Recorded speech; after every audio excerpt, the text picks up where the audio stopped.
Hello everyone, welcome to the second part of chapter number 4 MCQ. Let's solve the MCQ number 12. Current sensitivity of galvanometer is inversely proportional to. What is current sensitivity?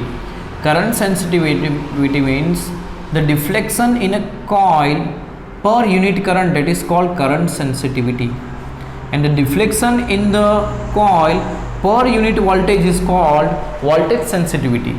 And to find this phi by I, phi by V, use this concept. In galvanometer, the restoring torque K phi is always equal to the torque acting due to the magnetic field, that is equal to NIAB. So from this formula you can write this phi by I is equal to NAB by K. And to make this I as a voltage, so multiply with resistance, so I into R is equal to voltage, so multiply both sides this with resistance, so this becomes NAB by KR, and this becomes I into R is equal to voltage. So this is the formula of current sensitivity and this is the formula of voltage sensitivity. In this point you should remember one most important point.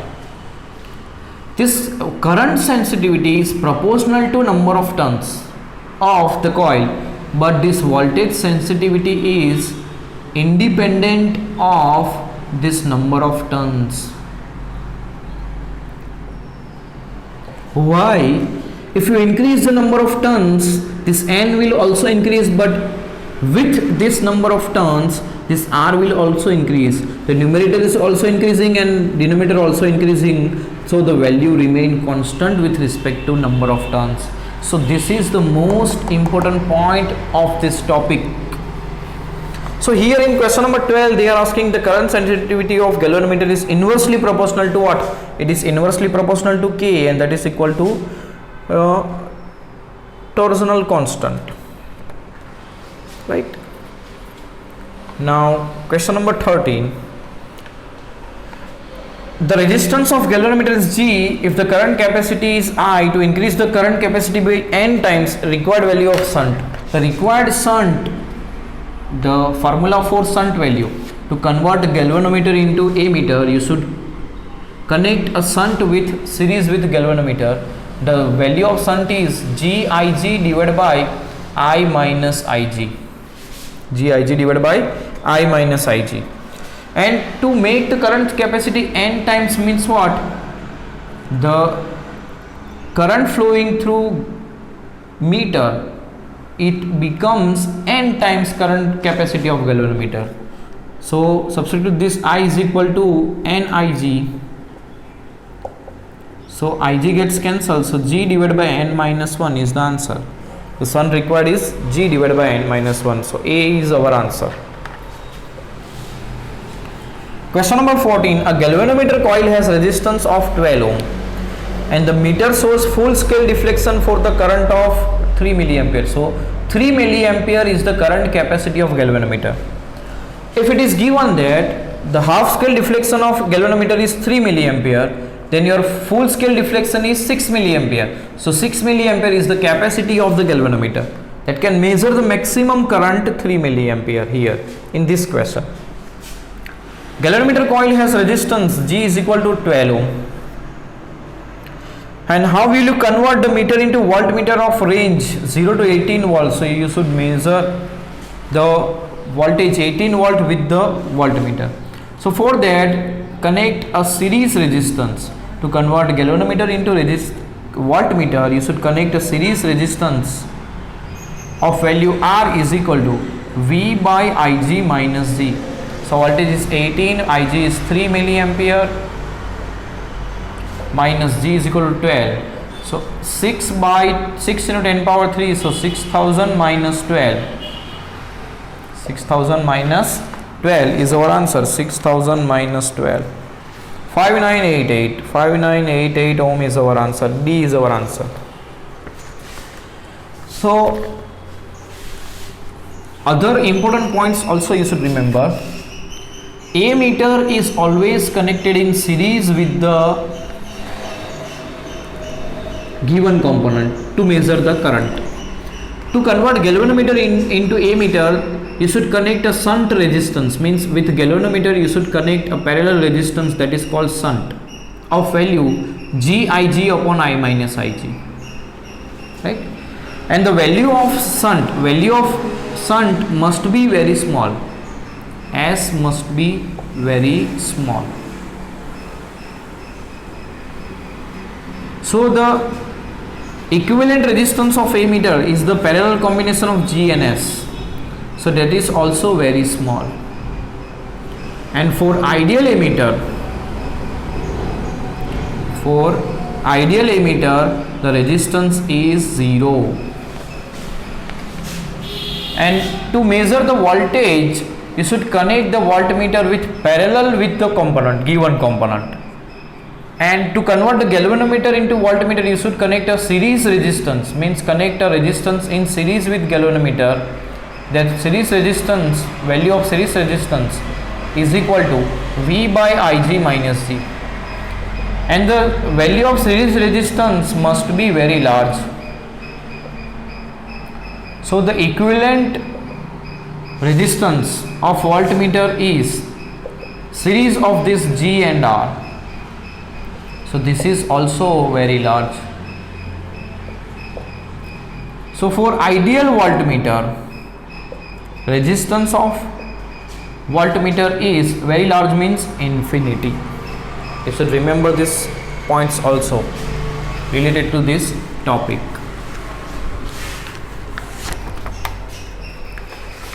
Question number 15. To turn the galvanometer into ammeter, you should connect a resistance in parallel with the galvanometer of small value. So answer is D. Smaller resistance should be joined in parallel.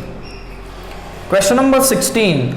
The dipole moment of magnetic moment M is equal to 2 I cap plus 3 j cap plus 5 k cap. If this coil is placed in a uniform magnetic field having magnitude 3 k cap Tesla, torque acting on loop is M cross B. This torque is independent of shape. Remember that. This torque is independent of shape of the coil. Torque acting on coil in current carrying coil in magnetic field is M cross B. Now multiply this with cross product.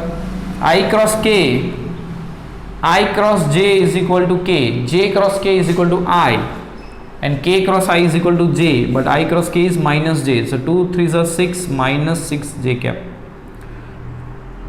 J cross K, I, J cross K is what? I, 3 3s are 9 I cap, and K cross K is 0. So this is the torque acting on loop. So magnitude of torque is minus 6 square 36, 9 square 81. So 7 117, root 117. B is our answer.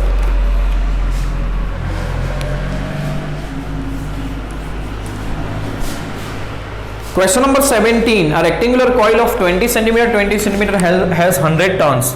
The area of coil is 20 to 20, 400 centimeter square. So 4 into 10 power minus 2 meter square. Has 100 turns, 10 power 2 turns. Carries a current of 1 ampere. It is placed in a uniform magnetic field B is equal to 0.5 Tesla. With the direction of magnetic field parallel to the plane of the coil, find the magnitude of torque required to hold this coil in this position. Apply the torque in the opposite direction of torque acting due to magnetic field. The torque acting due to magnetic field in this condition is NIAB. So apply same torque in opposite direction. So number of turns 10 power 2, I1, area 4 into 10 power minus 2, and magnetic field 0.5 means 5 into 10 power minus 1.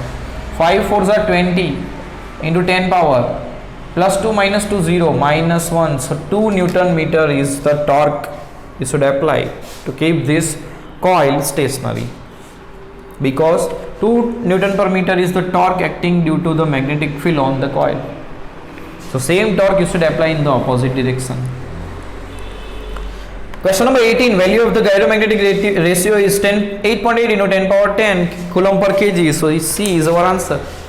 When electron revolves around the nucleus in a circular orbit, its orbital magnetic moment is mu L is equal to minus E by 2m into L. So B is our answer.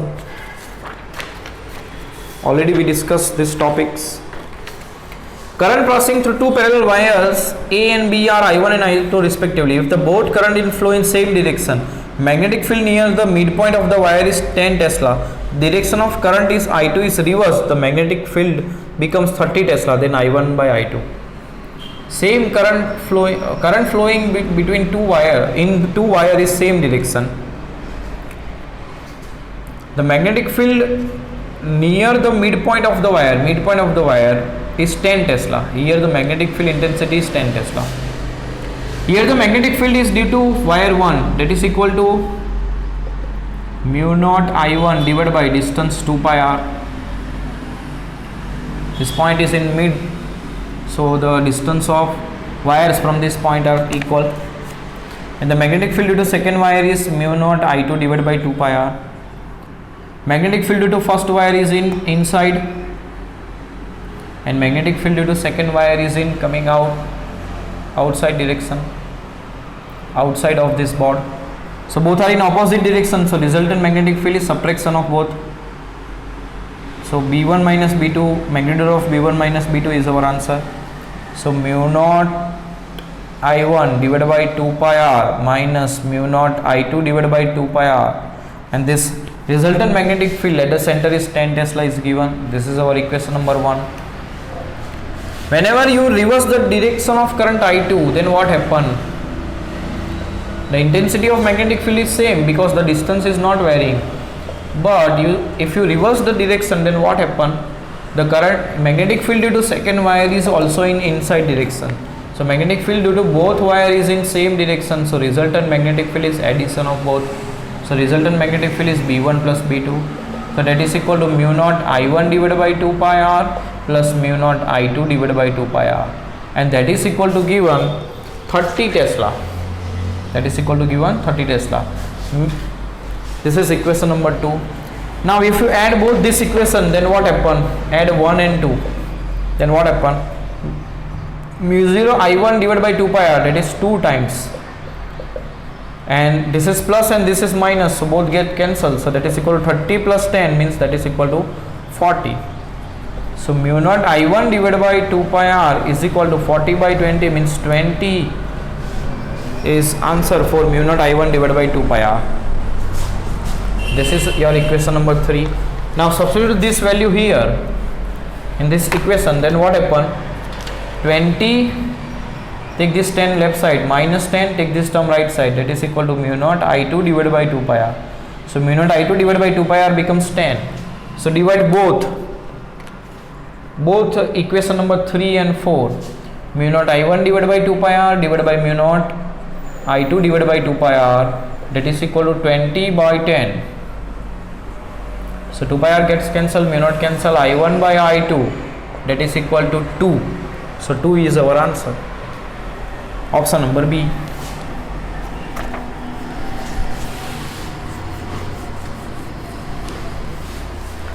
Next question, question number 21.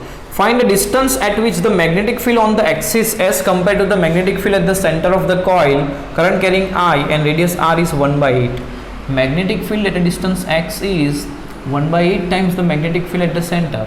So magnetic field at the distance x is mu naught I n I r square divided by 2 x square plus r square power 3 by 2. It is equal to 1 by 8 mu naught ni divided by 2r. So 2 gets cancelled, mu naught gets cancelled, and I gets cancelled. Multiply 8 here, so 8 r square is equal to x square plus r square power 3 by 2. So take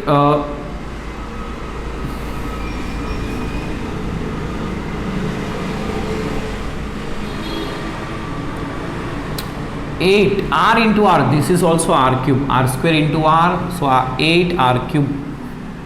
So take cube root, then 2r is equal to, if you take cube root of this, then this 3 power gets cancelled, so this is 1 by root 2.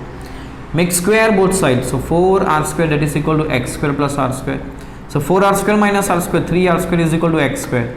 So root 3r is equal to x. So distance is root 3r. At the distance root 3r, the magnetic field becomes 1 by 8 times the magnetic field at the center. So D is our answer, root 3r.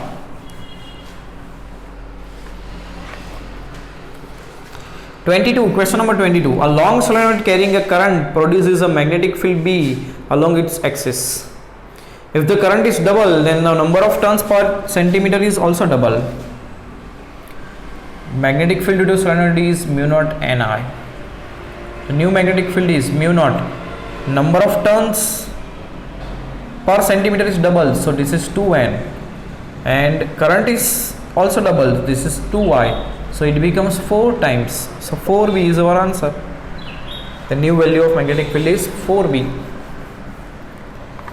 At a distance 10 cm from the long straight wire carrying current, the magnetic field is 0.04 Tesla. At a distance 40 cm, the magnetic field will be. The magnetic field due to wire is mu naught I divided by 2 pi r. So it is inversely proportional to r. So B2 by B1 is equal to R1 by R2. Distance R1, initial distance is 10 centimeter and final distance is 40 centimeter. So 1 by 4. So B2 is equal to B1 by 4 and B1 is 0.04 by 4. So that is equal to 0.01 Tesla. 0.01 Tesla is our answer. A is our answer. Extremely long wire with a radius of cross section A and carries a current I. The ratio of magnetic field at a distance A by 2. A by 2 means this distance is less than A. So the magnetic field formula is mu naught I R divided by 2 pi A square. And the distance is what? A by 2. So that is equal to mu naught I A by 2 2 pi A square. So A gets cancelled. Mu naught I divided by 4 pi A is the magnetic field at a distance A by 2. And the magnetic field at a distance twice A. So twice A is the greater than A. So the magnetic field formula is mu naught I divided by 2 pi r. And the distance r is twice A. So magnetic field is mu naught I divided by 2 pi. R is also 2A. So 2 2s are 4A. Mu naught I divided by 4 pi. Both are same. So ratio is 1. B1 by B2 is what? 1. So D is our answer.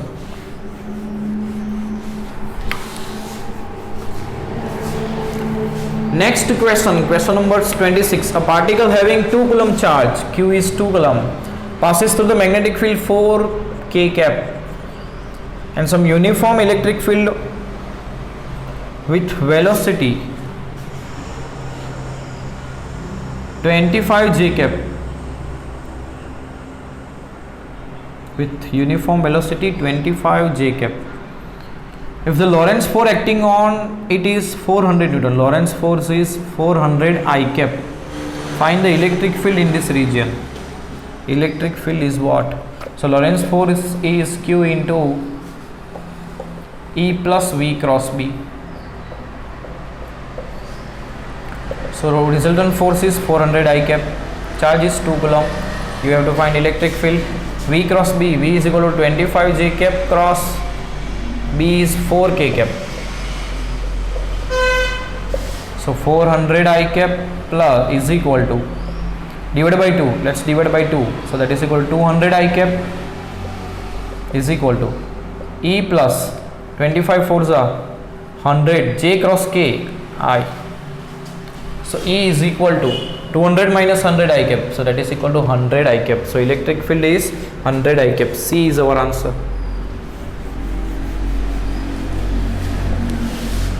C is our answer. A charged particle is moving with velocity v in a uniform magnetic field B, then the magnetic force acting on it will be maximum when magnetic force is maximum when the angle between V and B is 90 degree. If the theta is 90 degree, then force will be maximum QVB. So when V and B are perpendicular to each other, so answer is C, when V and B are mutually perpendicular. If a stationary charge particle experience an electromagnetic force, then stationary charge is experienced force by only electric field. So electric field is present here. So E is not 0 here, right? So whenever E and B both 0, no force will act on it. So A is not our answer. Here electric field is not 0, but magnetic field is 0 or maybe not 0. Whenever the charge is stationary, electric field is present or not present, that is not necessary because magnetic field is not applying force on the charge. So it may be 0 or not 0. So B is our answer. On stationary charge only electric field is applying force, so electric field must be present, so E must be non-zero, but B may be 0 or may not be 0 because force is not dependent on magnetic field. On stationary charge field force, magnetic field is not applying force on that charge. Question number 29. Magnetic field can be produced by moving charge or also produced by a changing electric field. So D answer, both A and B. 30. A charged particle gains energy due to, charged particle is always gaining energy due to electric field. Due to magnetic field it is changing its direction only.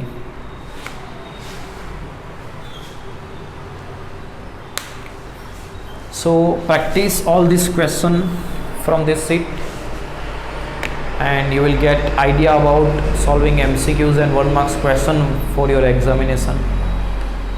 So we'll discuss the next chapter in the next video.